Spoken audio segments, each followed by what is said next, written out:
Welcome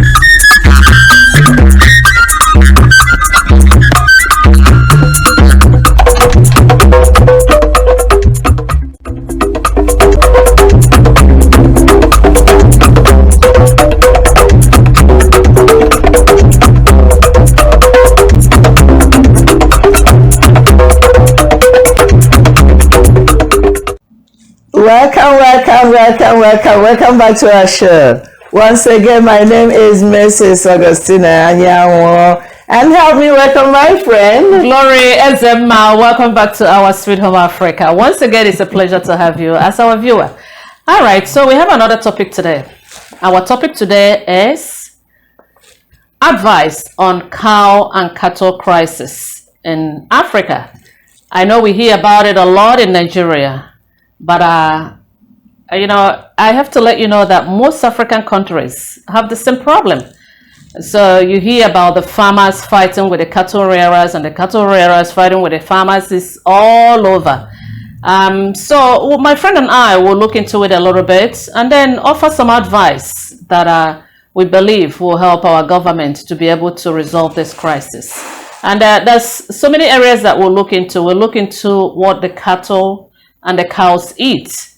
And then we'll look at the owners of these livestock, because we need so many things in Africa. We need agriculture, like we said, we need the vegetables, we need the farmers, and we also need the cattle rearers because we need meat. So, but let's brainstorm and see what we can do to see if we can resolve this and we all live in peace and harmony and be able to benefit from what the other is rearing or growing. All right, so my dear friend. My dear. I know this has been an ongoing problem in all regions in Nigeria as we speak now, and other African countries, like I said. So what are some of the things that we could do? But first of all, let's look into what the cows and cattle eat. What do they really eat? Because we need to find out. Because I hear that they kill people because of the cow and cattle. Do cow and cattle, do they eat human beings? Not that I know of. Okay. I know growing up, I grew up in the rural areas. I used to see, the tribe that I think they specialize more in rearing cattle. In rearing cattle. Exactly. Excuse me. So the fact remains, in those days, there was no fight because each tribe know what they're good at. That's true. And they specialize on whatever they are good at. So these days, I don't know why the problem with what a cow is eating or what a cattle is eating, because first of all, we have to have in mind that the farmers need their crops, they need their vegetables. That's their own source of income. And the cattle rearers need to maintain the health and well-being of their cattle and their cows. That's their own sources of income. So on that, if both parties or both groups know that you cannot destroy my vegetation because that's my own sources of income, and then the other one know that you cannot kill my cow or my cattle because that's what I do for a living. I think that will first of all bring peace because everybody will respect. I think that's why everything will boil down to. If you respect somebody else's culture and then the other one respect your culture, I think everything will be okay. So on that note, what you ask me if cattle or cow eat human beings, the answer is no. Cattle, cow, they eat grass. So, and if the northerners, I think they have a better grass land for the cattle and cows to eat. So for one strange reason, I wasn't there, I haven't seen it because I'm not at home. But all we hear on the social media is the cow and the cattle and people being killed in the process, which I don't think that's a good way to make an income, killing human beings because of their own farmland. That's not a way to do it. Or killing another human being because they are there for the cattle to eat your vegetation. So that being said, I think I have to let you go before I continue. Okay. All right. Thank you so much for everything that you said. And I'm glad I asked you that question because the reason that I asked, do cows eat human being, is because you always hear about the killing because of the cow. And so I'm like, okay, if cattle and cows, if they eat grass, so in that case, why don't we start planting grass like the cattle rearers? But let me go a little bit deeper, because when I grew up in Africa, I grew up in the eastern part of Nigeria. And when we were small, we don't usually see cattle all over the place. What they used to do, I remember, whenever somebody is going to have a ceremony, if they need those animals, somebody will travel to the northern part of Nigeria and then buy one or two, and they will bring it home. So, but let's look into what has changed that has brought this upon us. Because once again, I said, for you to solve a problem, you must identify the problem, number one. Yes, and you have to go to the roots to find the source of the problem. Yeah. Because when you look at it, when people started moving around and started having these big ceremonies, what they did was, when you think of it, deeply, don't look at it in terms of tribes. Because when it comes to business, people go where the market is. Let's say if I'm selling wrapper and I know that people in Lagos love wrapper, I will move my business to Lagos because I know that's where the consumers are. So at a point, I think people started doing business, and they decided, instead of people traveling to the northern part of Nigeria to buy the cow, that they will start bringing it to the eastern part, because since the eastern part are the consumers of the cow. So this is how it started. And little by little, I think a lot of Easterners become owners of the cow because it's a business. So what they're doing is that they're inviting people from the northern part of Nigeria to come and rear the cow in the eastern part of Nigeria, since that's where the consumers are, so that they can sell and make money. So what we're suggesting, when you look at it, this is how it started, and little by little, it went into other things, and like, all right, this tribe and this tribe. So many other things that are involved in it that we don't know, that could be political or anything. But at the same time, there's no problem with no solution, if you think of it. Since we have 3 major tribes in Nigeria, and they are all, when I say major tribes, these are beautiful people. Like I said, people know Nigerians for other things. I know Nigerians as people that are very industrious. So why don't we go back to what we used to do when we were younger? The Hausas will raise their cow on their own part of the country, because that's where they have grass. Like where I come from, I'm from Imo State. Except like Umuahia area, there's no other place that we have grass. What we have are just like forests and vegetables and things that people plant. So it's not a grassland.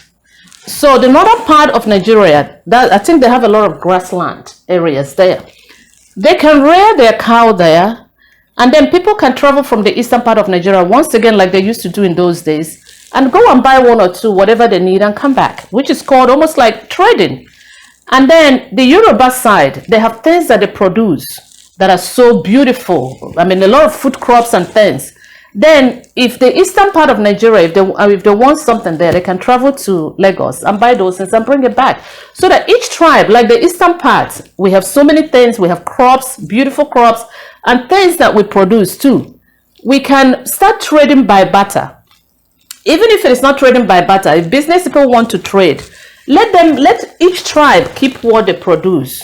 What I mean by keep it is that let them continue producing it, and then the whole country, people will start trading and move things around. But instead of us moving, all right, the cow will move to the eastern part of Nigeria, and this will move to eastern part, because what we're causing problem, and that's what is causing this ethnic problem all over.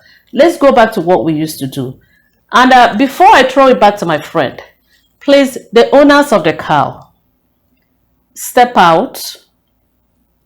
If this is what you want to do, it's agriculture. So it's animal rearing or animal husbandry.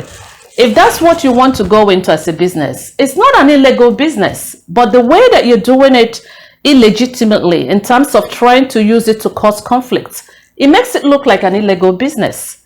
If you are the owners of these cows, come out, like we said, go towards the northern part of Nigeria, get grassland, and then groom your cow there. And then you can always transport it to wherever people need it, when they need it. So they might even come over there and buy it, and then take it back to use it as meat, but not to grow those things. Not to bring them to the eastern part where there's no grass. So what I'm saying is this: the business people, please don't make it look like an illegal business, and then it's causing problem in the whole country. Take care of your animals, groom them, raise them well, feed them well, and keep them where they're supposed to be, so that they can eat the grass. And then whenever they're ready to be used for ceremonies, then people can go there and buy it and give you the money, so that you can resolve this problem, because the farmers need their food too. They need their crops. So we're just looking at animals themselves are not even causing the trouble. The cows are not killing the people. Rather, the people are killing other human beings just because of the cow. That's what I wanted to say, my friend. Actually, what I want to say, I have to go back to the owners of the cow and the government. Government have to make it a law. Bring it to be a law. Before you own certain animals, you have to have that you have to have the mind. There are things, there have to be clauses what you have to have before. Like if you want to start a business where we are, you have to show them that you already acquired a place. You don't just go and start a business. So if you want to rear cattle or cows, there's no problem with that. The government have to have some specifications that if you want to be a cattle rearer, whatever, or the owner, you have to have a place to feed your cow. It's your responsibility. If you own a cow, you have to know where to feed them. You don't let the cow or cattle to go and feed on somebody else's farmland, because that's their own source of income. And then at the same time, if you're bringing them to the east, have the mind know upfront that you don't have a place for them to eat. And then when you're doing that, for whatever reason, according to my friend, if it's political, we don't know. Whatever is the reason. But know that human beings, when they plant their crops or vegetables, that they need it. That's their own sources of income.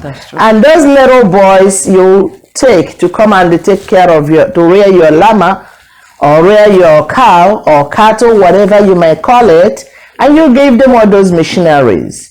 You have an intention, because you know there's no other place the cows are going to graze. That's premeditated. Yes. That's the way I look at it, because you already thought about it. Okay, go ahead, anywhere they're eating. If the owner rejects, kill the owner. That's not a way to make wealth.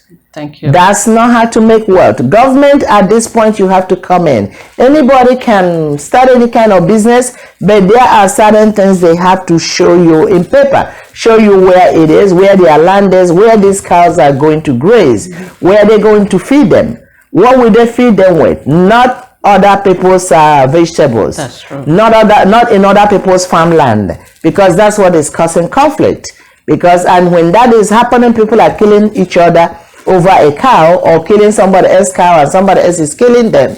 Then it looks like there's a civil war, when we shouldn't have engaged in something like that to start with. So government, at this point, the ball is on your court.